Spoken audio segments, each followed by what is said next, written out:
Nous sommes réunis pour parler maintenant du modèle économique de l'enseignement supérieur.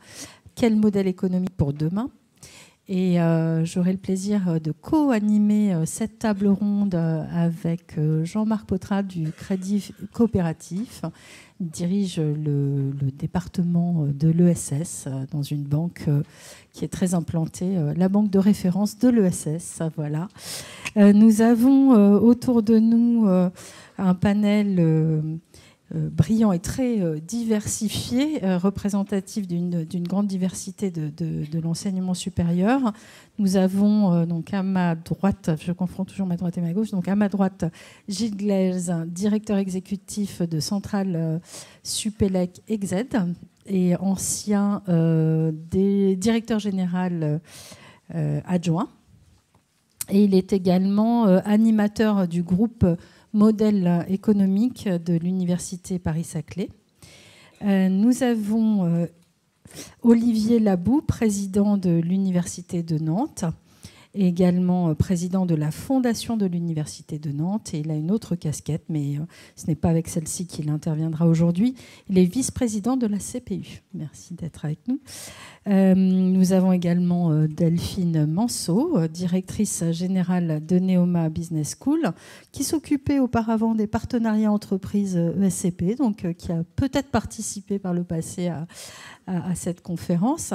Et nous avons également Marc Mézard, directeur de l'École normale supérieure. Voilà, donc nous allons pouvoir démarrer les échanges. On espère avoir un petit temps pour la fin, pour avoir un échange avec vous. Mais c'est vrai que c'est assez court puisque nous avons 1 heure. Hein, donc voilà, tu peux démarrer, Jean-Marc, si tu le souhaites. Et alors donc l'introduction. Oui, tout à fait. Alors Yael, l'introduction. Voilà, bonjour merci. mesdames et messieurs. Alors pourquoi mettre ce thème au programme de ce programme, de cette conférence? En fait, on se rend compte en sondant autour de nous que bien des fundraisers ont eu finalement un impact dans leur institution qui va au-delà du mécénat et qui ont initié des réflexions qui ont amené au développement de la formation continue, qui ont amené à des montages extrêmement innovants sur des programmes immobiliers, qui ont finalement ouvert des portes et ouvert une réflexion, étaient moteurs d'une réflexion assez nouvelle dans leur institution autour du modèle économique. Et c'est vrai que lorsqu'on discute au sein du conseil d'administration ou dans d'autres enceintes de l'AFF, on se rend bien compte que les fundraisers touchent à d'autres sujets. Il y a également des questions de valorisation, de la recherche, de structuration de la relation avec les entreprises. Donc on est vraiment sur des sujets beaucoup plus larges que les sujets de philanthropie, de mécénat qui nous occupent principalement au cours de cette conférence. Donc on a souhaité pouvoir avoir un peu des expériences, des visions sur des établissements qui ont des statuts assez divers, des niveaux d'expérience de la diversification de leur modèle économique relativement divers, vous le verrez. Et voilà, donc maintenant tu peux y aller. Très bien, merci. Bonjour à vous toutes et tous. Rapidement, effectivement, nous avons la chance d'avoir 4 dirigeants représentant 4 établissements, structures à la taille, à la géométrie, à l'activité différente. Peut-être avant d'entamer à proprement parler les échanges, je voulais vous proposer à vous 4 assez succinctement, le temps d'ailleurs étant assez court, plutôt pour privilégier les échanges, si vous l'acceptez, donc de faire un tout petit focus sur la taille de votre budget et de la part des ressources privées au sein de ce budget, pour voir d'où vous parlez. Ça, c'était la première question. Et la deuxième question, quel est le statut de votre établissement? Et éventuellement, si vous avez déjà une fondation, quel est son statut également?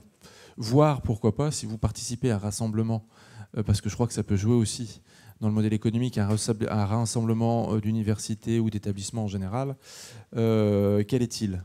Voilà, donc je ne sais pas si on peut peut-être commencer par vous, madame. Voilà. Bonjour à tous. Donc moi, je dirige Neoma Business School, comme son nom l'indique, une école de management qui est basée à Reims, Rouen et Paris. Pour vous donner une idée de la taille, 9500 étudiants. C'est le fruit de la fusion des écoles de Reims et de Rouen il y a 5 ans. 9500 étudiants, 160 professeurs permanents, donc enseignants-chercheurs, et environ 600 collaborateurs en incluant les professeurs, donc 160 plus à peu près 350 collaborateurs. En termes de budget, on a un budget de 85 millions, dont 91% émanent des frais de scolarité des étudiants. Donc nous sommes une école payante, et donc la très grande majorité de nos financements vient des frais de scolarité des étudiants. Les 9% restants se répartissent entre 3% taxes d'apprentissage, environ 5% qui sont des fonds de recherche, des subventions pour des projets de recherche qui peuvent venir de fonds européens, de collectivités locales, des régions. Et donc, si vous faites le calcul, vous voyez que le fundraising représente un peu moins de 1% de l'ensemble du budget aujourd'hui. Évidemment, c'est un levier de croissance. C'est probablement pour ça que j'ai été invitée aujourd'hui à cette table ronde. Nous avons une fondation qui est adossée à la Fondation de France. Et donc, nous travaillons depuis plusieurs années, mais avec un coup d'accélérateur pour aujourd'hui, pour faire du fundraising à la fois auprès des particuliers, notamment des diplômés et des entreprises. Notre fondation a collecté à peu près 8 millions, un peu plus de 8 millions en 10 ans. Donc voilà, ça vous donne les ordres de grandeur. Merci, peut-être qu'on pourra... le statut, pardon. Le statut, voilà, le qui est un statut très spécifique. Excusez-moi, je savais que j'avais oublié un élément. Donc nous avons un statut qui s'appelle EESC, Établissement d'enseignement supérieur consulaire, ce qui veut dire que notre gouvernance, ce sont les chambres de commerce. Donc dans notre cas, moitié chambre de commerce de Reims, moitié chambre de commerce de Rouen, avec une identité juridique propre. Voilà.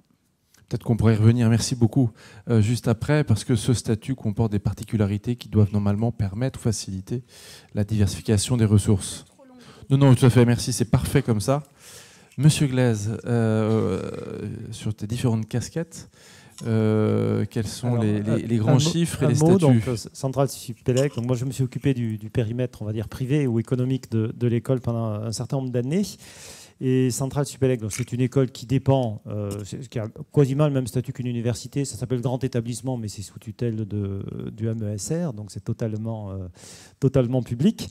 Mais Centrale Supélec dispose d'une fondation reconnue d'utilité publique, donc avec capacité abritante, et d'une filiale, qui est une filiale à 66% de l'école, qui est destinée à faire la formation continue.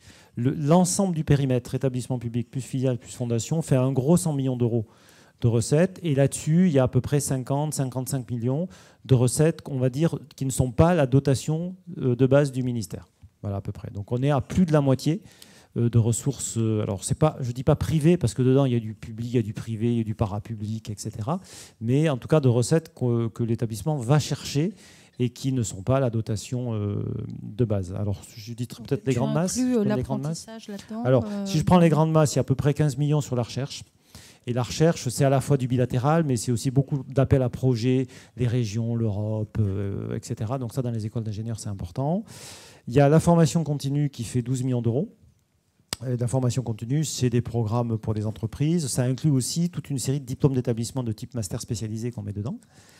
Et après, il y a un bloc qui fait une quinzaine de millions d'euros, dans lequel il y a, et là je raisonne en fonction, il y a ce qu'on appelle le campus management, c'est-à-dire en fait les relations, le placement des étudiants dans les entreprises qu'on fait financer, le mécénat des alumni, et puis tout ce qui est cher, c'est-à-dire les objets un peu atypiques qu'on peut fabriquer avec des entreprises qui font un peu de recherche, un peu d'entrepreneuriat, un peu de formation, etc. Tout ça, ça fait une quinzaine de millions d'euros, et ça passe pour partie par la fondation, qui est dirigée par Nathalie, là, qui est juste là, pour partie par la taxe d'apprentissage, et pour partie aussi par des prestations facturées par l'établissement public. Donc il y a plusieurs schémas juridiques, mais les fonctions que ça représente, c'est les entreprises qui veulent recruter des élèves, les alumni qui veulent aider l'école, et puis les entreprises qui veulent monter un peu des projets partenariaux atypiques du type share. Voilà. Et puis il y a 2 ou 3 millions d'euros aussi, c'est pas très gros, sur l'alternance, sur les contrats de pro qui sont assez développés chez nous, et l'apprentissage, mais on fait plus de contrats de pro que d'apprentissage. Et puis les frais de scolarité, alors eux c'est 5%, nous on fait 5 millions de frais de scolarité.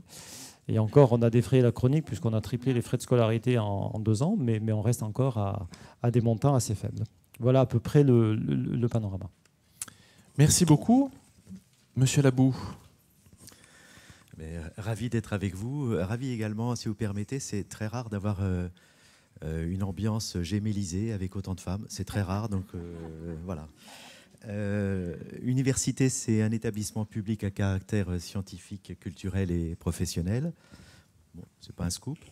L'Université de Nantes, c'est un habitant sur 12 qui travaille tous les jours et étudie à l'université. C'est-à-dire, c'est Vannes dans Nantes, 51 000 personnes. Donc c'est un outil politique majeur. Les politiques comprennent bien le nombre de votants que ça peut faire. C'est une parenthèse. 340 millions d'euros de budget. Je fais un chèque de 21 millions d'euros de salaire tous les mois, pour vous donner une idée. 83 millions de ressources propres par an, diverses et variées, incluant les droits universitaires, mais qui sont picrocolins. La taxe d'apprentissage, pour avoir une idée, c'est à peu près 6 millions. La formation continue, qui n'inclut pas les masters, c'est 10 millions. On va parler de diversification. Une filiale de valorisation privée, une SAS, dont je suis aussi le président, on cumule, hein, dans ces cas-là, c'est plus une casquette, c'est un bob, qui emploie 70 ETP quand même. Donc voilà un petit peu le profil de l'établissement. Les grands chiffres, vous les avez, voilà un peu j'y reviendrai tout à l'heure. Là, je parle président de l'Université de Nantes, président de la Fondation, un laboratoire pour qu'au 1er janvier 2020, un nouveau modèle, petit laboratoire par rapport à certains plateaux, avec un nouveau modèle d'université. Je fais un peu de teasing pour que vous me donniez le micro tout à l'heure. Sans faute. Peut-être juste une question, le statut de la fondation, je ne sais pas si vous l'avez évoqué. Fondation partenariale et abritante. D'accord. Merci. Qui abrite à ce stade Qui abrite le projet d'abriter. Il y en a une, j'ai entendu. Non, il y en a une qui va arriver, voilà. Hein. Donc, avec trois fondateurs aujourd'hui, la métropole et la région sont rentrés l'année dernière comme fondateurs. Et on a d'autres projets par la suite, enfin en plein développement. Et oui, pardon, 7 millions en 3 ans qui ont été levés, et ce n'est qu'un début. Bravo. Monsieur Mézard. Alors, bonsoir à tous. Donc, moi, je dirige l'École normale supérieure. L'École normale supérieure, c'est une petite institution au cœur de Paris. Il y a 2000 étudiants. C'est une institution qui a été créée au moment de la Révolution française, qui a une longue histoire avec une fondation qui a plus de 30 ans maintenant, une fondation qui a connu des hauts et des bas dans son activité, qui a été à un certain moment en sommeil et qui est en train de repartir dans une grande dynamique. Elle avait quand même eu des hauts suffisamment pour lancer un projet à long terme d'envergure, puisqu'elle avait investi dans l'achat d'un bâtiment dont on récupérera l'usufruit dans une quinzaine d'années. Donc voilà, c'est un investissement sur le très long terme et dont je pense qu'il est très important. Alors les grands chiffres, les grandes masses, le budget de l'école est autour de 130 millions d'euros par an. Il y a à peu près les 3/4 qui sont la subvention pour charges de service public. On est un EPSCP aussi, doté très largement par l'État, avec un modèle économique qui va sembler étrange à certains autour de cette table, puisque nous n'avons pas de frais de scolarité, ou très peu, et qu'en fait, une partie de nos étudiants sont même payés par l'État et en compensation doivent à l'État un certain nombre d'années de service en tant que fonctionnaires. Voilà, donc c'est un modèle qui est tout à fait à part. Néanmoins, et ça fait partie de la subvention pour charges de service public, donc les 3/4 des 130 millions d'euros contiennent aussi les salaires des étudiants salariés. Donc sur les 25% restants, je dirais qu'en gros, les grandes masses, c'est autour de 15 millions qui viennent par des contrats de recherche variés. Et de nouveau, comme vous disiez, il y a du public et du parapublic, il y a un petit peu toutes sortes de choses. Et ça fluctue d'une année sur l'autre, parce que quand il y a un grand appel ANR ou européen, il y a un pic. Donc je vous donne les chiffres en moyenne. 10 ou 11 millions de ressources propres liées à l'utilisation des locaux. On a un internat, on a des restaurants, on a des choses comme ça. Et ces dernières années, mais c'est en évolution, autour de 5 millions qui viennent de sources de mécénat. Donc voilà, c'est comme je vous ai dit, on a par an. 5 millions par an. Oui, d'accord. Tout ça, c'est des chiffres annuels. Hein. Tout ça est basé donc sur notre fondation, qui est une FRUP, qui est très ancienne, comme je le disais. Et on a également une fondation de droit américain, Friends of École Normale Supérieure, qui, elle, a été créée il y a quelques mois et qui commence à avoir sa dynamique propre tout à fait intéressante. Merci. Alors, je propose qu'on reste ensemble pour poursuivre sur cet axe de diversification, puisque nous avons pu voir que vous recrutiez dans cette fondation et qu'il y a un certain nombre de travaux qui ont été mis en route par Nathalie Levallois, qui est juste là, entre autres. Et donc, que le développement de la philanthropie semble être un axe fort du développement de votre modèle économique. Est-ce que vous pouvez nous en dire plus ? Pourquoi maintenant ? Pourquoi faire ? Quelles ambitions ? Voilà, on est très curieux. Alors pourquoi maintenant ? Je dirais que, je pense que les collègues autour de cette table diront peut-être la même chose. Je pense que ce qu'on est en train de vivre, c'est l'acte 2 de l'autonomie des établissements. Finalement, ça fait une dizaine d'années. L'autonomie, c'était un cadre juridique qui nous permet de faire des choix, qui nous permet de faire des choix budgétaires, des choix stratégiques. Et évidemment, pour que ces choix puissent être aussi large que possible et aussi qu'ils soient capables d'explorer des voies nouvelles, je dirais, et faire des expériences, avoir une meilleure autonomie budgétaire s'impose. Donc je pense que c'est probablement dans ce cadre-là qu'on est les uns et les autres lancés dans une phase de levée de fonds. Je dirais qu'il y a un changement. Il y a deux aspects pour moi. Il y a le changement économique, et donc le timing du changement économique, il est lié à cette autonomie des universités. Et puis il y a un changement culturel. Et le changement culturel, il est lié à la globalisation, il est lié à des tas de facteurs qui font que l'ensemble de la communauté, dans un établissement comme le mien, qui est un établissement qui a sa dynamique intellectuelle propre et qui avait plutôt l'habitude d'être, je dirais, vraiment la recherche et la formation publique au cœur du public, ce qu'il y a de plus public, on sent malgré tout qu'il y a eu une évolution culturelle de ces dernières années. Je pense qu'il y a encore 20 ans, ce qu'on fait en ce moment dans un établissement comme le mien était impossible culturellement, tout simplement. Les enseignants, les chercheurs n'auraient pas adhéré à cela. Et maintenant, c'est devenu possible. Donc c'est une évolution qui est en même temps lente, mais qui est réelle. Nous, on a commencé il y a 3 ou 4 ans par faire une petite campagne auprès des alumni, juste pour tâter le terrain, pour savoir si, en faisant un mailing, est-ce qu'ils allaient réagir et aider notre fondation. Et en fait, cette campagne, elle était là, je dirais, pour justement tester le changement culturel, pour savoir si on allait recevoir plus de chèques ou plus de lettres d'insultes. Et la réponse ayant été en faveur des chèques, on s'est dit, les temps sont mûrs pour qu'on essaye d'aller à l'étape au-delà.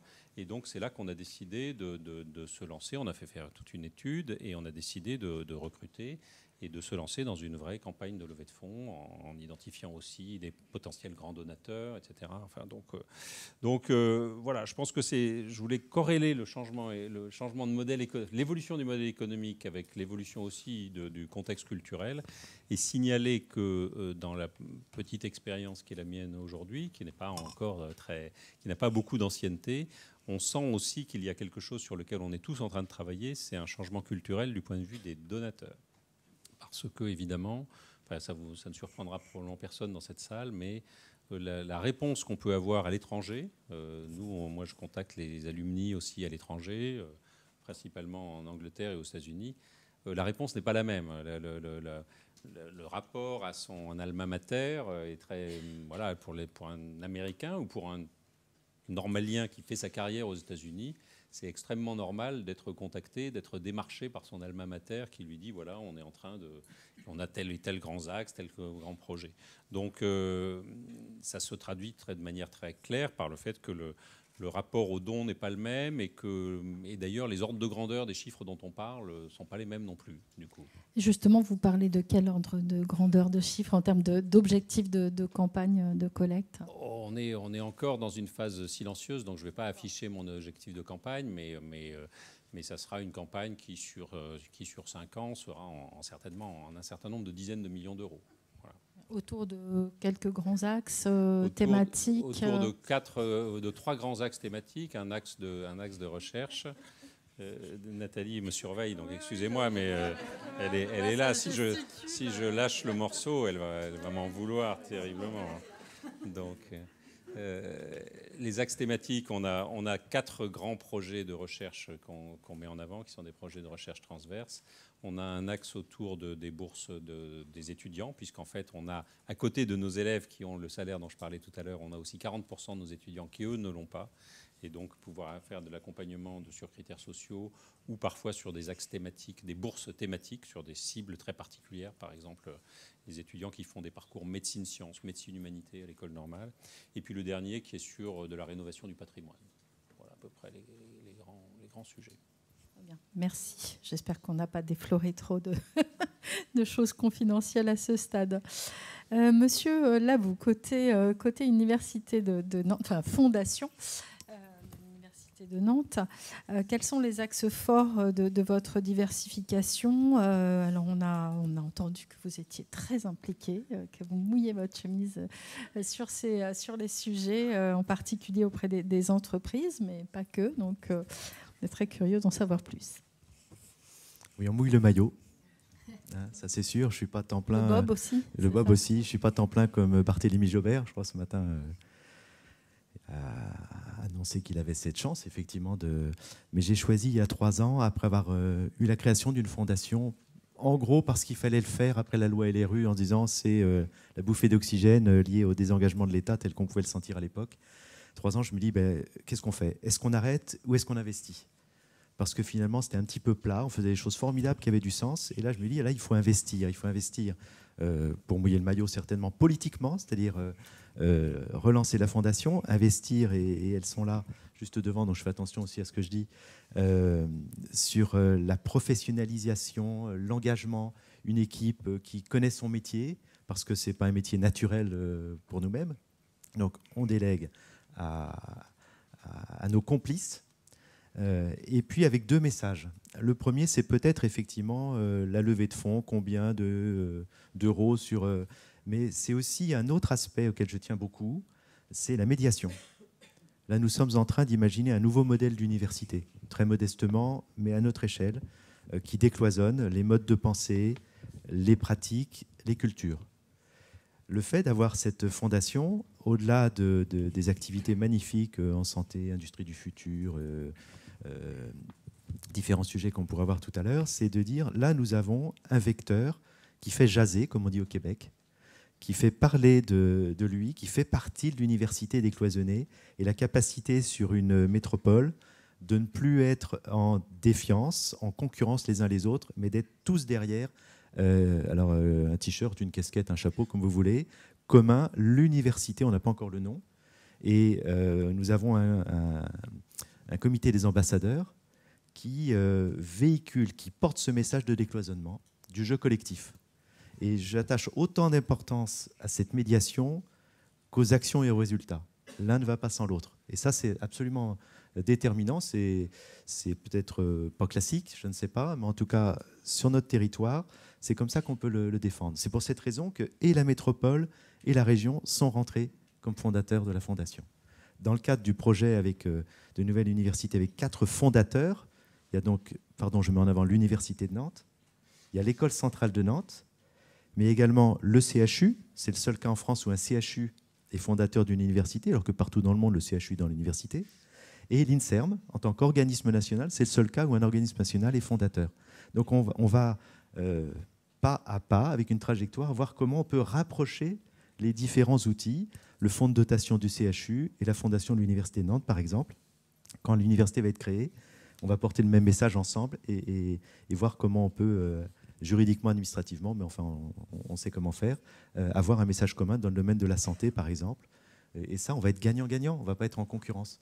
Est-ce qu'il y a déjà des projets communs qui vous fédèrent, qui sont financés en partie grâce aux fonds levés par la Fondation? J'en prends un, l'école de chirurgie. Le principe aujourd'hui, c'est de dire jamais la première fois sur le malade. Donc on anticipe et on simule. Donc c'est parti de l'urologie, mais ça peut être... C'est rassurant, mais ce n'est pas toujours comme ça. Pardon.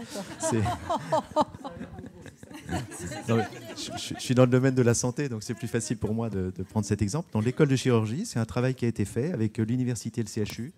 On a levé des fonds, fait venir du matériel, et on va être un site identifié en Europe pour anticiper le fait de pouvoir développer la chirurgie avec tout ce que ça veut dire aujourd'hui, hein. C'est-à-dire les compétences, l'accompagnement, le parrainage, mais aussi toute l'ingénierie liée à la santé, la simulation, l'accompagnement et ainsi de suite. Voilà un exemple concret de ce que l'on peut faire aujourd'hui, et ça marche. Est-ce qu'il y a d'autres axes de diversification du modèle économique, hormis la partie mécénat portée par la Fondation ? Bien sûr, bon, il y a la formation continue. Je crois qu'on est la 4e université en France sur le développement de la formation continue, l'apprentissage, la valorisation de la recherche. Je parlais de Capacité SAS, qui est la filiale de valorisation qu'on a créée il y a une petite dizaine d'années. Et puis le patrimoine. On parle d'autonomie, je l'ai entendu tout à l'heure. Il y a cette autonomie qu'on revendique, mais il faut l'expliquer pourquoi. L'autonomie jusqu'à présent, avant ce choc culturel, c'était pour moi une laisse plus longue et un collier plus serré. Donc là maintenant, il faut desserrer le collier. Le volet patrimonial est un levier absolument important, avec un trépied, c'est peut-être pas le sujet, mais un trépied sur valorisation, quel que soit le biais, transition écologique, énergétique et d'évolution. Donc là, c'est un sujet pleinement d'actualité aujourd'hui pour savoir comment on va avoir cette piste-là. Claire, avoir les moyens de notre politique dans tous les domaines. Là-dessus, il y aura aussi du travail pour la Fondation, certainement, sur la partie patrimoine. Alors, c'est l'un des axes de la Fondation aujourd'hui, où on va solliciter les alumni juridiques ou juristes qui vont accompagner, par exemple, la rénovation de leurs amphithéâtres historiques de la fac de droit, qui est un très très bel établissement d'ailleurs. Donc là, on a une ambassadrice dédiée, on a des sollicitations diverses et variées pour revoir notre patrimoine. Donc on voit bien la conjonction entre l'établissement qui stratégiquement se projette sur 10, 15, 20 ans au niveau de son patrimoine et revendique l'autonomie, et puis de l'autre côté, la Fondation qui porte des messages pour ceux qui ont profité de leur bâtiment et revaloriser le patrimoine universitaire sur le site. Et là, tout le monde est partant. Merci à vous. Je vais me tourner maintenant vers Delphine pour Neoma. Quels sont les axes forts de la diversification de vos ressources, vos gros enjeux aujourd'hui sur ce sujet ? Déjà, ce dont il faut prendre conscience, c'est qu'on est face, comme nous tous, je pense, à un effet de ciseau. C'est-à-dire qu'on a, les écoles de management, mais d'autres institutions d'enseignement supérieur font face à une baisse des ressources publiques. Nous, il y a quelques années, on avait des subventions des chambres de commerce, on n'en a plus. Donc aujourd'hui, on n'a plus aucune subvention publique. On n'est pas aidé par le ministère de l'Enseignement supérieur, on n'est pas aidé par les chambres de commerce. Donc on a une baisse de nos des ressources publiques, et on a une augmentation de nos besoins parce qu'on est dans un environnement, vous l'avez dit, globalisé, qu'on est dans une activité où les accréditations internationales sont essentielles, et donc globalement il y a une hausse, ça pousse une hausse de la qualité, donc ce qui est très positif. La concurrence est très forte, la recherche en management qui n'existait peut-être pas il y a 40 ou 50 ans est devenue très importante, et donc globalement on est dans un modèle de plus en plus qualitatif et de plus en plus coûteux avec des ressources qui diminuent. Donc clairement pour nous il y a un enjeu d'évolution du modèle économique qui est très fort, et alors il y a en plus un sujet d'actualité. C'est que nous, on a beaucoup d'apprentis. On a à peu près 800 à 1000 apprentis par an à Neoma, ce qui a fait un étudiant sur 10, c'est beaucoup. Et que depuis quelques mois, il y a tout un travail qui est fait. Il y a des grandes évolutions sur le financement de l'apprentissage. Et les chiffres sont tombés vendredi. Ils sont un peu inquiétants pour nous. En tout cas, globalement, pour les grandes écoles, il y a quand même beaucoup d'interrogations sur la manière dont on va pouvoir continuer à faire de l'apprentissage. Donc clairement, nous, aujourd'hui, on a un sujet qui est comment, et c'est notre première priorité en fundraising. Nous, par exemple, à Neoma, on a pris un engagement fort. Je vous l'ai dit, on est une école payante, mais on a pris un engagement qu'aucun étudiant admis à l'école ne doit envisager d'y renoncer pour des raisons financières. Donc, compte tenu de nos frais de scolarité, c'est quand même... ça a des fortes implications. Le coût d'une année Le coût d'une année, selon les programmes, est entre 9 500 et 12 000 euros. Mais on veut vraiment qu'aucun étudiant qui réussit le concours, en gros, ça soit un problème. Donc, jusqu'à aujourd'hui, les options, c'est bourse, et c'est apprentissage. Si l'apprentissage doit diminuer ou est remis en question, il faut augmenter le nombre de bourses. Et puis, on a beaucoup de boursiers, mais on veut les aider encore plus. Donc aujourd'hui, on a un vrai sujet autour de cette thématique-là. Et donc, de manière assez logique, notre premier angle de fundraising aujourd'hui, c'est la diversité sociale. Et on y tient, on considère que ça fait partie de notre mission, vraiment de manière absolument essentielle, diversité sociale et aide au financement des études. Ensuite, il y en a d'autres. Notre deuxième axe prioritaire pour le fundraising, c'est l'encouragement de l'entrepreneuriat de nos étudiants. On est une école de management. Beaucoup de nos étudiants aujourd'hui sont attirés par l'entrepreneuriat. On a 3 incubateurs de start-up, on a des accélérateurs. C'est un peu à côté de notre métier historique de formation. Ça coûte de l'argent pour faire des belles choses. Et c'est d'ailleurs un sujet sur lequel beaucoup de donateurs individuels et d'entreprises apprécient de nous accompagner, parce que je pense qu'eux aussi, ça les fait évoluer, notamment les entreprises, en termes de culture autour des start-up. Ça, c'est notre deuxième axe. Notre troisième axe, c'est l'évolution des conditions d'enseignement, et notamment le digital. On est quand même dans une période où les manières d'enseigner évoluent radicalement. Nous avons adopté une approche très test and learn. On teste des nouvelles technologies, on teste des nouvelles approches. Si ça marche, on le déploie sur un grand nombre d'étudiants, mais parfois ça ne marche pas, parce qu'on est dans un domaine où on avance tous en marchant, je pense. Il y a 4 ans, tout le monde disait que les MOOC allaient tout révolutionner. Aujourd'hui, je pense que beaucoup en sont revenus. Nous, on travaille beaucoup sur la réalité virtuelle immersive comme manière aussi d'immerger les étudiants dans d'autres réalités. Bon, ça coûte de l'argent, donc ça, c'est un troisième axe de fundraising. Et le quatrième, classique mais essentiel, c'est la recherche. Donc en essayant de convaincre un certain nombre d'entreprises ou de grands donateurs de financer des recherches sur des thématiques. Alors on a identifié des axes d'expertise comme les fintech, les crypto-monnaies, etc. Je pense qu'on a besoin d'approches un peu scientifiques sur ces sujets pour sortir des discours un peu spectaculaires et journalistiques. Donc ça, c'est par exemple un domaine sur lequel on développe des recherches. La logistique, toutes les évolutions autour des voitures autonomes, des véhicules autonomes, comment ça va changer la logistique d'un certain nombre d'entreprises. L'e-commerce modifie complètement le poids de la logistique dans les activités de commerce. Donc ça, c'est un autre exemple de thème sur lequel on fait financer des recherches. Et la formation continue, alors, je ne l'ai pas inclus parce que nous, on a une activité de formation. Je ne l'ai pas dit tout à l'heure, parce que quand j'ai dit qu'il y avait 91% liés aux frais de scolarité, c'est frais de scolarité et formation continue. Pour moi, c'est toutes les ressources liées à des inscriptions. Donc ça va du post-bac à l'exécutif MBA avec un âge moyen de 40 ans, et puis des programmes courts, des programmes vendus à des entreprises qui forment leurs cadres. Donc tout ça va ensemble. Alors on veut aussi, ça c'est un autre axe, clairement, on veut développer la formation continue dans notre activité. Ça fait partie aussi de nos priorités. Mais pour nous, dans la manière dont on raisonne, il y a la formation continue, qui est une activité d'enseignement, et puis il y a le fundraising, on les associe pas. Mais bon, même si les cibles sont très différentes. Les cibles peuvent être comparables, mais dans le fundraising, il y a à la fois les entreprises et les particuliers, type alumni. Voilà. Très bien. Gilles, quels sont les axes forts de la diversification côté central, et peut-être parler un petit peu de l'université de Paris-Saclay. Si je reprends peut-être les grands domaines, et ça recouvrera ce que vous avez dit en partie, peut-être par potentiel de croissance. Je pense que sur le volet recherche, on peut toujours progresser. Je pense que d'une manière générale, les institutions françaises, alors ça dépend, mais sont sous-efficaces en termes de budget européen, en particulier sur les appels d'offres européens, sur le pilier 2, sur le pilier 3. On peut beaucoup progresser. Et là, je pense qu'au niveau de Saclay, on aura la capacité d'avoir une cellule Europe, d'avoir une représentation à Bruxelles. Enfin, il y a des effets de taille et de puissance de frappe qu'on peut avoir collectivement, et qu'un établissement comme Centrale Supérieure n'a pas la capacité à avoir. Donc là, je pense qu'il y a vraiment de l'optimisation à faire. Sur les aspects, moi, ce que j'appelle campus management, c'est-à-dire les recettes qui sont liées à la relation entre les employeurs et les étudiants.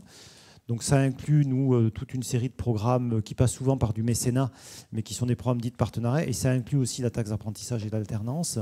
Je partage vos inquiétudes sur la partie alternance, sur laquelle il y a effectivement probablement sur les grandes écoles un effet dépressif des recettes, parce qu'on ne pourra pas maintenir 15 ou 18 000 euros par année. Voilà, donc je pense qu'il va y avoir un effet négatif. Par contre, je suis beaucoup plus optimiste sur des formats de partenariats pédagogiques innovants, notamment sur la pédagogie projet, sur l'hybridation, même avec la formation continue entre les jeunes, les cadres d'entreprise, etc. Il y a des choses très intéressantes à faire qui émergent, et on peut vendre, entre guillemets, parce que c'est quand même de la vente, 20 000, 25 000 euros des projets d'élèves, ce qui fait qu'on remplace des projets pédagogiques qui sont des centres de coûts par des projets qui deviennent finalement des centres de recettes pour les établissements, et qui permettent d'avoir une pédagogie avec un taux d'encadrement infiniment supérieur avec ce qu'on peut faire avec les encadrements habituels. Donc là, je pense qu'il y a un vrai gisement. Ça demande des créatifs, mais il y a vraiment des choses intéressantes qu'on peut faire. Sur la partie formation continue... Ça, du coup, c'est porté par qui en interne, ce genre de projet Il y a une équipe dédiée. Il y a une équipe qui fait que ça. Oui, c'est l'équipe de Gaël Laoun qui porte ça. Et une partie des fonds passe par la fondation. Une partie, c'est rémunéré par la taxe d'apprentissage barème. Et une partie, c'est des prestations facturées par l'établissement public. Il y a plusieurs substrats juridiques. Parce que c'est à la croisée des chemins entre la pédagogie et la relation entreprise. Voilà. C'est très intéressant. Oui. Je trouve qu'il y a un vrai potentiel là-dessus. Sur la formation continue, c'est un business compliqué. Parce que c'est un secteur qui est en train d'être en plein bouleversement, qui subit des réformes. Là, depuis 6 mois, depuis le 1er janvier, on est en apnée. Là. Il y a plus, j'ai plus une commande. Non, ça avait repris. Oui.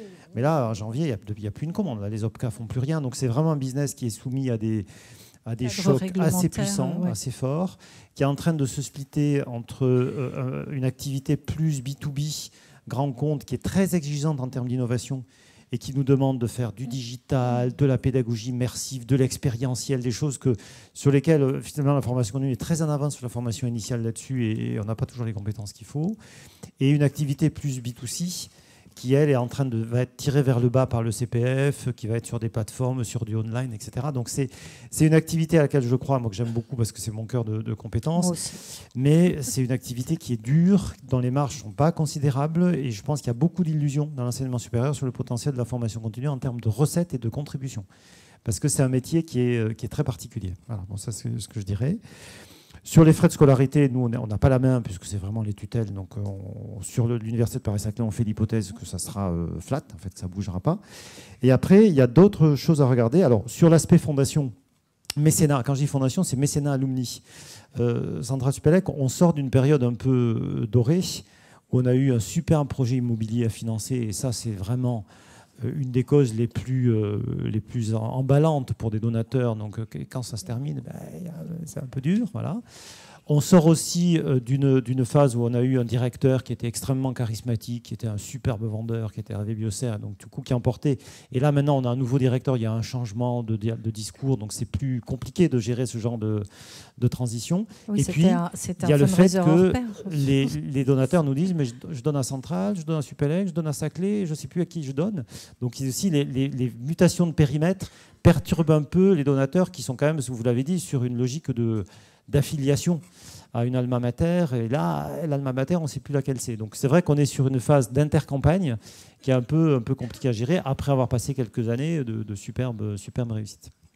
Alors finir, je ne veux pas être trop long. Après, en termes aussi de potentiel de recettes demain, vous en avez parlé sur l'immobilier, moi j'y crois pas mal, sous un double angle. Sous l'angle, effectivement, de mettre à disposition des surfaces à partir du moment où on a de la place. Et à Saclay, alors se trouve des champs de betteraves, il y a tout ce qu'il faut, donc il y a de la place. On peut imaginer des choses assez sympas en termes de science park, un peu comme fait le Technion en Israël, enfin, où on fait venir des boîtes. Et il y a un premium sur les loyers qui est lié à la proximité du potentiel de recherche et de formation.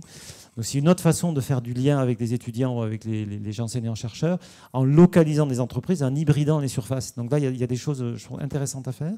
Et il y a un deuxième modèle qui a été fait par la Fondation Centrale Paris, devenue Centrale Supélec, qui est un modèle d'investisseur, qui fait que si vous investissez dans les résidences étudiantes, comme c'est un marché quasiment captif, les effets de levier sur la dette sont très importants. C'est-à-dire qu'en fait, on peut lever des sommes en dette bancaire très supérieur, facteur 8, 10 par rapport à la dotation de base de la fondation, sur du long terme.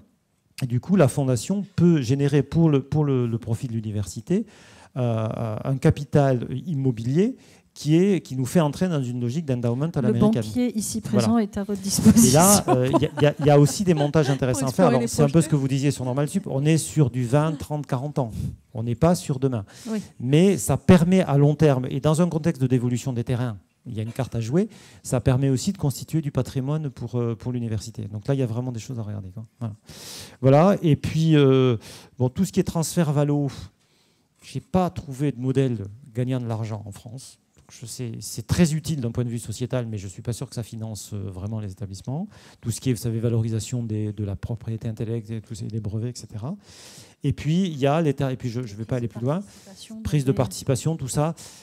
On a une très bonne SATT à Saclay qui fait des choses intéressantes, mais on restera quand même sur des éléments qui sont quantitativement, voilà, c'est pas à la hauteur des besoins. En tout cas, c'est du complément. C'est plus intéressant sociétalement parce que ça crée du lien avec la recherche, parce que ça encourage la création d'entreprises. C'est intéressant pour l'économie et pour la société. Pour moi, c'est plutôt ça que financier, quoi. Voilà. Et puis, il y a un sujet aussi qui revient régulièrement, qui est peu exploité en France, c'est le Fraunhofer à la française, si ça vous parle. C'est-à-dire, c'est la structure, non pas de recherche partenariale, mais de prestation de recherche. Quelquefois, dans les universités, on parle de valorisation des plateformes, c'est-à-dire des plateformes d'équipement qu'on vend, mais au-delà de la plateforme, on peut aussi vendre du service. Et cette fois-ci, c'est faire de la R&D appliquée, notamment pour des ETI et des PME, en s'appuyant sur des équipements dans nos labos qui sont souvent utilisés à 10 ou 20% du temps. Il y a plein d'équipements qui dorment parce que les chercheurs, ils n'ont pas besoin d'utiliser des machines toute la journée, toute la nuit. Et donc, il y a des moyens de les utiliser. Mis à part le cas d'Armin, c'est relativement peu exploré en France, alors qu'une bonne partie de l'économie allemande repose sur ces schémas-là, hein, sur des structures de valorisation, pas de la recherche, mais applicative, appuyées sur les universités. Donc ça, c'est une voie aussi probablement à explorer en France, quoi. Voilà. Merci. Là, le temps passe. Finalement, je crois, m'a-t-on dit, qu'il y a finalement pas mal de nombreuses personnes ici présentes, plutôt nouvellement arrivées dans cette enceinte.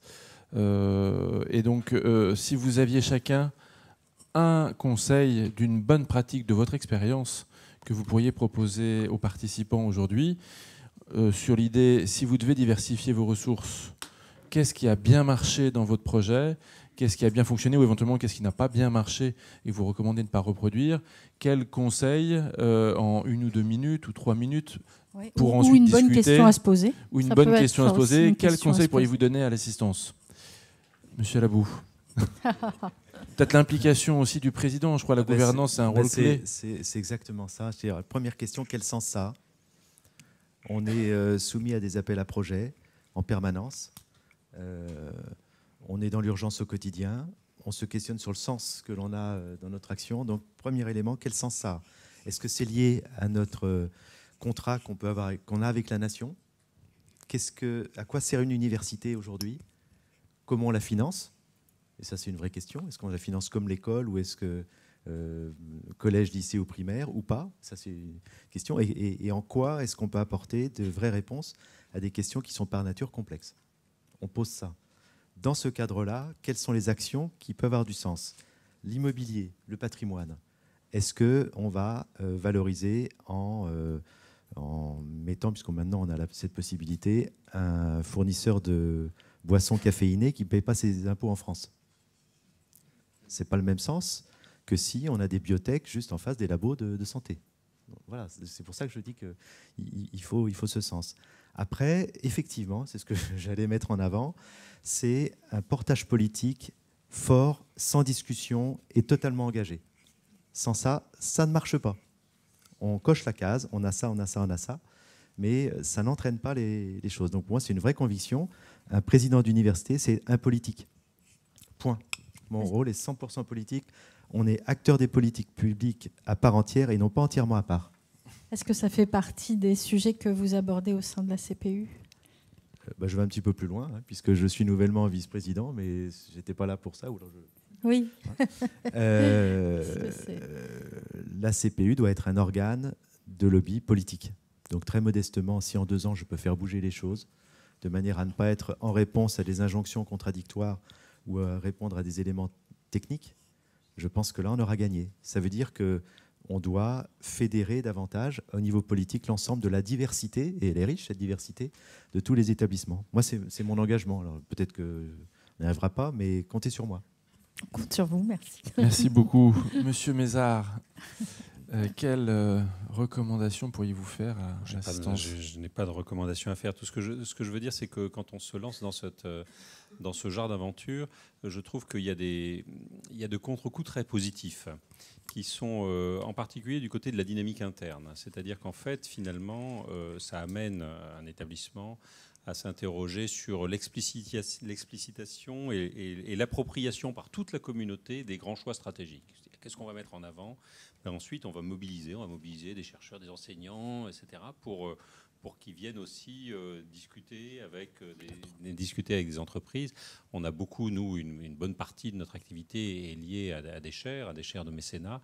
Et donc, cette dynamique interne, je la trouve très intéressante en elle-même. Ça amène une nouvelle composante. La dynamique externe est très claire aussi. C'est le networking, c'est le côté création de réseau.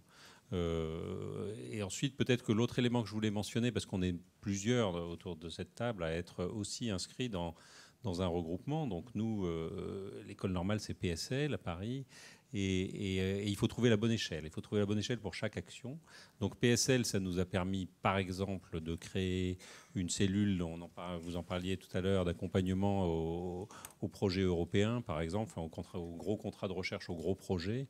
Bon, quand on arrive à faire ça à la bonne échelle, ça change toute la dynamique. Hein, c'est très clair. Donc ça, en termes de moyens qu'on va chercher, c'est très important. De la même façon, à PSL, on a pu mettre en place une cellule d'accompagnement à la création d'entreprises. En quelques années, on s'est mis à créer 50 entreprises par an, alors que collectivement, on en créait une quinzaine. Donc, c'est des effets qui sont extrêmement majeurs sur la dynamique. Ensuite, là, du côté mécénat levée de fonds, il y a le rapport aux alumni qui, lui, reste très ancré dans les établissements. Parce qu'en fait, ce qu'on fait, c'est qu'on fait coexister et se développer une marque collective qui est PSL et la marque de chacun des établissements. Donc voilà, il faut savoir exactement ce qu'on traite de manière prioritaire au niveau des établissements et ce qu'on traite au niveau du collectif de l'établissement PSL. Donc je vous ai donné quelques pistes. Merci. J'ai peut-être un témoignage sur ce sujet, parce qu'au niveau de Saclay, par exemple, est-ce qu'on peut mutualiser sur un projet d'envergure comme Saclay ce type de diversification d'outils ? Oui, l'approche qu'on a sur Saclay, c'est d'essayer de voir quels sont les points d'excellence de chacun des établissements. Et on voit que c'est assez complémentaire. Et l'ambition, elle est très modestement que tout le monde fasse au niveau du meilleur. Et si déjà, si on fait ça, ça sera déjà un saut quantique dans le schéma. Sur la première question, qui est d'avoir peut-être un conseil, moi je suis frappé du fait de dire que pour tout ce qui est modèle économique, il me semble important de raisonner avec l'interlocuteur externe, c'est-à-dire l'entreprise ou l'alumni. Et ne pas être d'accorder trop d'importance à l'outil, à la structure juridique, au canal, que ce soit la taxe apprentissage, la fondation, les mécénats, tous ces trucs-là, c'est très bien. Mais en face, il y a des entreprises et des alumni. Et un des travers, je trouve, qu'on a souvent dans nos milieux, c'est de trop segmenter avec des services, un service taxe, un service fondation, un service relation partenariale, un service relation placement. Voilà. Et or, l'avenir, il est dans le croisement de tout ça. Alors les chaires, c'était déjà une première façon de faire, mais on peut faire des objets complexes très très intéressants qui mixent la recherche, la formation, l'entrepreneuriat, la formation continue et d'autres choses, le mécénat, les alumni qui se trouvent dans les entreprises. Et l'avenir du modèle économique, il est aussi dans l'hybridation de ces choses-là, mais ça suppose que dans nos établissements, on ne découpe pas trop les services en sous-chapelles séparées, qui chacune vendent des trucs bien typés, parce que là, très vite, je pense qu'on plafonnera. Et c'est à la confluence de tout ça que les choses se font. Donc vraiment assurer de la fluidité et décloisonner les équipes qui sont en lien avec le monde socio-économique. Voilà. Madame Manceau, votre témoignage ? Je vais rebondir sur ce qui vient d'être dit. À Neoman, on a fusionné le service, de manière opérationnelle, le service relations entreprises et la fondation, parce que finalement, c'était la même logique et les deux vont ensemble. Et voilà. Je vais peut-être, comme j'interviens en dernier, je vais essayer de donner des conseils qui n'ont pas encore été donnés. Donc, le premier, peut-être, c'est de s'inscrire dans la durée. Je pense qu'il y a le mythe du super grand donateur qui donne 3 millions un beau jour ou 5. Ça arrive quand même pas souvent. Je pense qu'on peut le compter sur les doigts d'une main en France ou peut-être des deux mains en ajoutant, en intégrant tous les établissements d'enseignement supérieur et toutes les grandes écoles. Donc je pense que c'est pas ce coup-là qu'il faut chercher. Enfin, s'il arrive, tant mieux, mais à mon avis, on peut vite s'épuiser. Au contraire, s'inscrire dans la durée, dans des relations de long terme avec les entreprises, avec les alumni. Moi, je pense que c'est un facteur clé de succès. Le deuxième, et là je prêche une assemblée de convaincus, c'est qu'il faut des équipes très professionnelles. Le fundraising, c'est vraiment un métier. Mais je pense que je n'ai pas besoin de vous convaincre, donc je fais court. Mais c'est ce que j'aurais dit si j'avais été devant une autre assemblée, j'aurais développé. Le troisième conseil, effectivement, je pense qu'il faut avoir des priorités claires. Une campagne de fundraising, c'est autour de 3-4 priorités maximum. C'est parfois difficile pour les dirigeants d'un établissement d'enseignement supérieur, parce qu'on a beaucoup de projets et on a beaucoup de très belles ambitions. Mais il faut à un moment donné, dans une unité de temps, se dire, bon, là, je me consacre à tel et tel projet. Et puis, peut-être une interrogation, enfin une question à se poser, c'est vraiment l'équilibre entre le fundraising individuel auprès des alumni, qui, quand il marche bien, est probablement plus rentable parce qu'il y a moins de contrepartie. Mais là, on est dans ça peut être une logique à très grande échelle. Et puis, sauf si on a ce fameux donateur richissime, mais bon. Et puis une logique auprès des entreprises où là il y a des contreparties, on travaille ensemble sur des partenariats, mais en réponse, l'entreprise souhaite participer au projet, construire des projets pédagogiques avec nous. Donc il y a aussi, et parfois il y a un peu une course en avant parce qu'on en propose de plus en plus pour avoir de plus en plus de financement. Donc c'est vraiment des logiques assez différentes entre vraiment le don classique de l'individu, et là on s'adresse à un grand nombre de gens, et le partenariat entreprise qui nous pousse à innover, à faire de la qualité. Donc c'est très vertueux en termes d'activité. Ça nous pousse aussi à faire des choses nouvelles, à travailler de manière très étroite avec des entreprises. Mais c'est la dotation financière qui génère de plus en plus d'activités aussi pour l'établissement. Donc ça peut être aussi une course en avant parfois. Voilà. Merci. Merci à tous. On va pouvoir prendre un petit temps pour des questions, si vous voulez réagir, poser des questions. Pardon.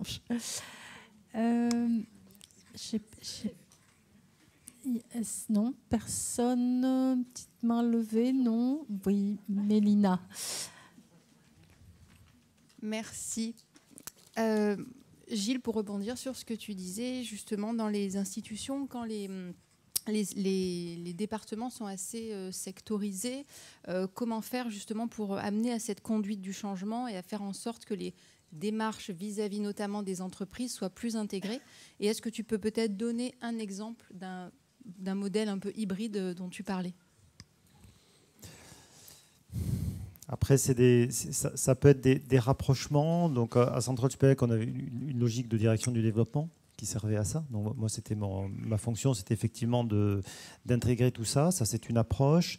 L'approche CRM par les outils est intéressante aussi, parce que par le CRM, on peut y mettre les verseurs de taxes, les donateurs, les partenariats entreprises, voire même les partenaires des associations étudiantes, des forums, etc. Donc, on peut aussi justement avoir une base consolidée sur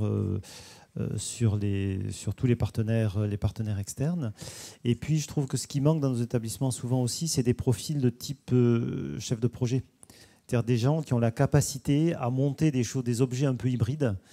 Alors, on l'a un peu avec les chaires, parce qu'il n'y a pas deux chaires identiques. Donc, la chaire, déjà, c'est un premier pas dans cette direction. Mais je pense que les chaires, telles qu'on les a connues, vieillissent un peu maintenant. On est un peu au bout d'un cycle, donc il faut réinventer quelque chose. Et donc, du coup, des gens qui soient capables, un peu hors structure, de prendre des projets, d'être capables dedans, d'y greffer un cursus de formation, un programme de recherche, un incubateur de start-up, un programme de projet, quelque chose pour les cadres, en reverse mentoring, enfin, essayer d'imaginer des choses comme ça. Et ça permet de décloisonner, même si on garde des équipes un peu spécialisées, parce que c'est difficile de toujours tout fusionner, c'est pas forcément nécessaire, mais d'avoir des gens qui soient capables d'aller piocher en mode projet pour construire des choses, avec la priorité, c'est l'interlocuteur entreprise en face.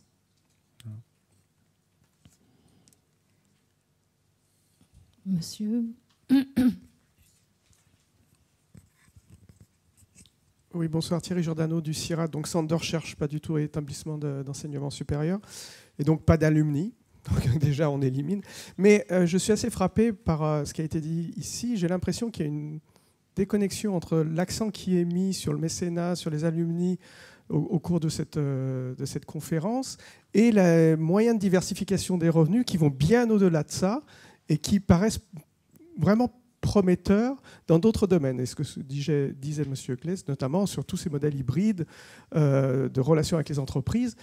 Et donc voilà, je m'interroge sur cette déconnexion d'une certaine manière, enfin, pas déconnexion, mais ce déséquilibre entre mécénat et vraiment les autres sources de financement qui sont liées à des innovations techniques vraiment très différentes. Oui, je veux bien commencer. On n'a pas développé ce volet-là. Ça a été évoqué tout à l'heure quand on a parlé des Fraunhofer.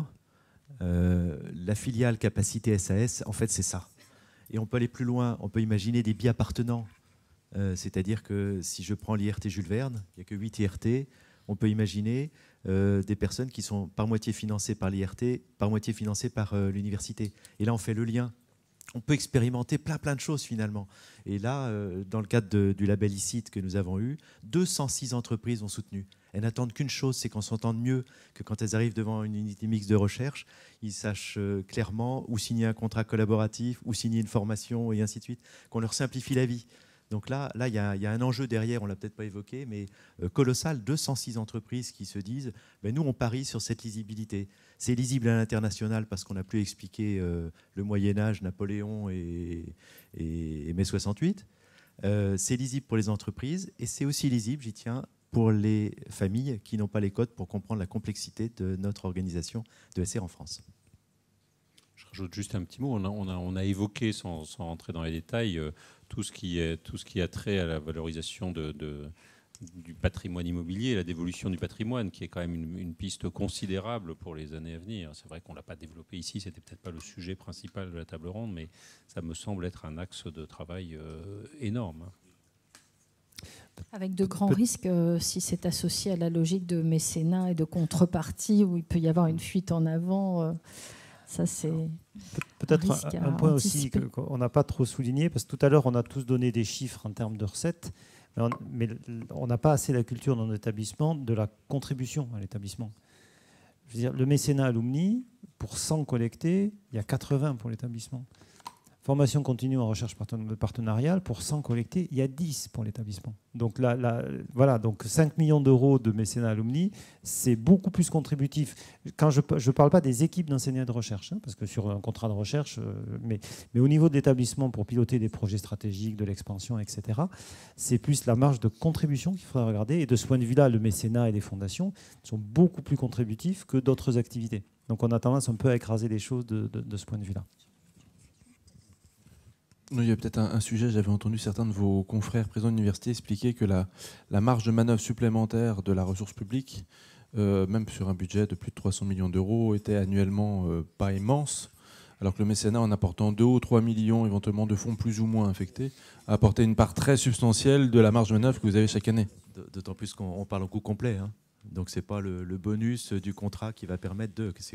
Qu'est-ce que ça génère aussi comme coût. Et là, il faut le faire en coût complet, évidemment. Bonjour. École pratique des hautes études, donc petit établissement universitaire. J'avais une question au niveau de l'éthique, puisque vous disiez qu'aujourd'hui, la culture du mécénat a beaucoup évolué en France et que les alumni et les entreprises sont plus prêts à faire le geste et les universités aussi à s'ouvrir pour avoir des fonds propres. Mais est-ce qu'aujourd'hui, il n'y a pas des limites malgré tout dans le type de prospection qu'on peut imaginer, le type d'entreprise, malgré l'ouverture potentielle? Oui, non, la chaire... non, je ne vais pas citer d'entreprise, mais il y a, par exemple, sur une chaire de développement durable, il y a des entreprises qu'on n'ira pas solliciter, je pense, les uns et les autres, parce qu'il faut toujours faire attention au greenwashing, si c'est ça le sens de votre question. Moi, je voudrais dire que oui, il y a une évolution culturelle, mais on a quand même encore beaucoup de marge. Je pense qu'on n'est pas encore un pays qui est si ouvert que ça aux dons. que la culture des alumni, qui est très, ça a été dit, hein, mais qui est très, je rends à l'université, à l'école qui m'a formée, je contribue, qui est très présente dans des pays anglo-saxons et notamment aux États-Unis. Bon, on démarre en France. Je pense qu'on est quand même au tout début du chemin. Moi, je peux témoigner, comme vous l'avez fait. Nous, on a un groupe d'alumni qui vivent aux États-Unis et travaillent aux États-Unis, qui ont pris l'initiative de faire une campagne de fundraising, qui ont fait une soirée qui a très bien marché. Bon, en France, alors que j'ai beaucoup plus d'alumni, j'attends toujours cette initiative. Donc, oui, on est dans une évolution culturelle, mais je pense qu'on est au tout début. Merci de la question. Je pense que c'est une question très importante. C'est-à-dire que dans la phase, par exemple, dans laquelle nous sommes, nous, en ce moment, au dernier conseil d'administration, on a fait voter une charte, disons, des règles qui nous permettent d'encadrer les prises de décision, d'avoir une commission qui est un recours dans le cas où on a un doute sur l'origine des fonds, un doute sur... Voilà, donc l'encadrement de toute cette démarche est absolument considérable. Je crois que l'évolution culturelle dont on parle, elle ne pourra se faire que si elle est soigneusement accompagnée de guides et de processus de recours pour être certain qu'on ne fait pas des bêtises avec ces histoires de levée de fonds. Ça me semble absolument crucial. C'est une responsabilité collective de vous tous aussi vis-à-vis du secteur. Hein, oui, 3 points là-dessus. Effectivement, les fondations qui ont l'habitude savent distinguer ce qu'on appelle les bad gifts. Donc, effectivement, quand il y a vraiment un donateur individuel qui a trop d'exigences précises. Après, sur les aspects partenariat entreprise, moi, j'ai rarement vu des entreprises suractivistes. Le problème qu'on a le plus souvent, c'est des entreprises sous-activistes. Notre problème est plus que l'entreprise s'engage vraiment au-delà de l'engagement initial, l'enthousiasme du dirigeant qui a signé la chaire, etc. Après, le problème est plutôt qu'elle continue. Cela dit, dernier point aussi pour alimenter le débat, parce qu'il y a eu ce débat autour du cursus BNP, c'est à la Sorbonne, hein, quand même, qui a un peu défrayé la chronique là, ces dernières semaines. C'était PSL. Bon, là-dessus, effectivement, nous, la recommandation qu'on a quand même, c'est d'essayer le plus possible d'éviter les cursus mono-sponsorisés. C'est-à-dire de façon à toujours laisser quand même le choix aux étudiants. Quand une option finance, par exemple, c'est bien s'il y a BNP, mais s'il y a Société Générale, Crédit Agricole, c'est bien aussi, de façon à ce que les élèves aient quand même une diversité de partenaires sectoriels autant que possible. Voilà, je vous dis un peu d'un point de vue pratique le type de règles qu'on se met sur les partenariats entreprises pour des cursus de formation, pour que les élèves aient quand même le choix dans leur placement, quoi. Alors, c'est un bon signe que de ne pas réussir à s'arrêter, mais il va falloir le faire. Je vous remercie pour votre intervention. Merci Jean-Marc pour cette co-animation. Merci à tous vous pour votre attention et applaudissons nos intervenants, ce beau panel.